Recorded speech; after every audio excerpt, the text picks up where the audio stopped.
Hi అండి.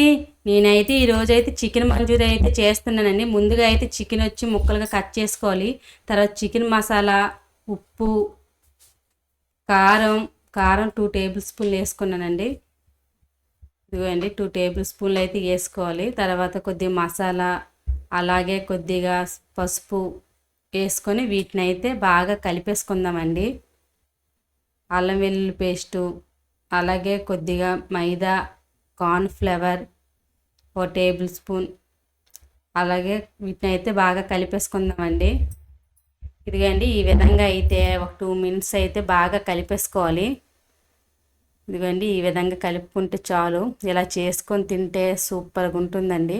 ఇప్పుడైతే white గుడ్డుస్ అని ఉంటుంది కదా, అదైతే వేసుకోవాలండి. వేసేసుకొని బాగా కలిపేసుకోవాలి. వీటిని అయితే ఇలా కలిపేసుకొని ఒక 10 నిమిషాలు అయితే వీటిని అయితే పక్కన పెట్టేసుకుందాం. దీనికి ఉప్పు కారం అయితే బాగా పడుతుందండి. ఈ విధంగా కలిపేసి అయితే పెట్టేసుకుందాం.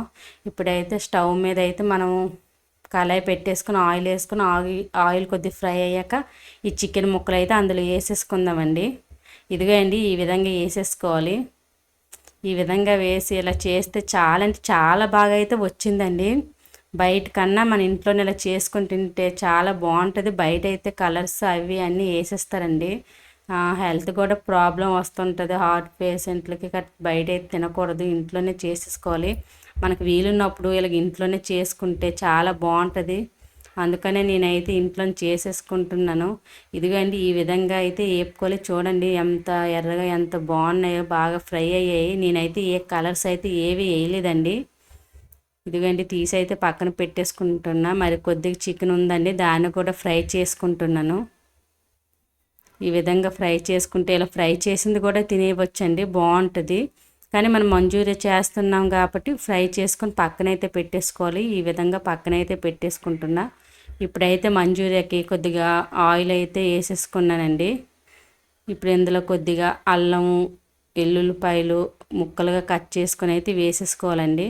అలాగే కొద్దిగా పచ్చిమిరపకాయలు అయితే వేసేసుకోవాలండి. కట్ చేసుకొని వీటిని అయితే ఫ్రై చేసుకోవాలి. ఫ్రై అయ్యే లోపు అయితే మనం ఒక చిన్న కప్పులో కార్న్‌ఫ్లోర్ ఒక స్పూన్ తీసుకున్నానండి. ఇందులో కొద్దిగా వాటర్ వేసి కొద్దిగా కలిపేసుకుందాం. ఇదిగో అండి ఇప్పుడైతే ఇది వేగిపోయింది. ఇప్పుడు ఉల్లిపాయలు అయితే వేసేసుకుంటున్నాను.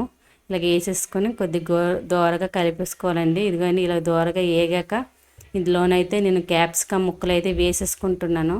అది ఉంటే వేసుకోవచ్చండి, లేకపోయినా పర్వాలేదు. నా దగ్గర ఉన్నాయి కాబట్టి వేసుకున్నాను, వేసుకోవాలని ఏం లేదు. అలాగే కొద్దిగా సాల్ట్ వేసుకొని కలిపేసుకుందాం. ఇదిగోండి ఈ విధంగా కలిపేసుకోవాలి.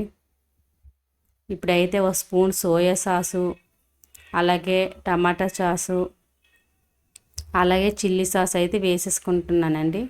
వీటిని వేపేసుకుందామండి ఒకసారి. ఇదిగో అండి ఈ విధంగా అయితే కొద్దిగా లైట్గా ఆయిల్లో వేగినంత వరకు ఉంచేసుకోవాలి. ఇదిగో అండి వేగిపోయిందండి. ఇప్పుడు కొద్దిగా వాటర్ అయితే వేసేసుకుందాం. ఈ విధంగా ఒక చిన్న గ్లాస్తో కొద్దిగా వాటర్ అయితే వేసేసుకుందామండి. ఇదిగో అండి ఇప్పుడు చూడండి. ఇప్పుడైతే ఈ చికెన్ ముక్కలు అయితే అందులో వేసేసుకుందామండి. ముందుగా వేపేసుకొని ఉంచుకున్నాం కదా చికెన్ ముక్కలు, అవి అయితే ఇందులో వేసేసుకోవాలండి. గ్యాస్ హై ఫ్లేమ్లో పెట్టుకోవాలండి. ఇప్పుడైతే పెట్టేసుకొని బాగా వేపేసుకోవాలండి. వీటిని అయితే దగ్గర పడినంత వరకు. ఇదిగో అండి వాటర్ అయితే దగ్గరికి అయింది. ఇప్పుడు ఇలా ఉండేటప్పుడు అయితే ఇప్పుడు మనం ముందుగా కలిపి పెట్టుకున్నాం కదా కార్న్‌ఫ్లోర్ వాటర్, అది కూడా ఇందులో వేసేసుకుందామండి. ఈ విధంగా వేసేసుకొని ఒక 2 మినిట్స్ అయితే బాగా కలిపేసుకుందాం. ఇదిగోండి దగ్గర అయితే అయిపోయింది. ఈ విధంగా అయితే అవ్వాలండి. Bye bye.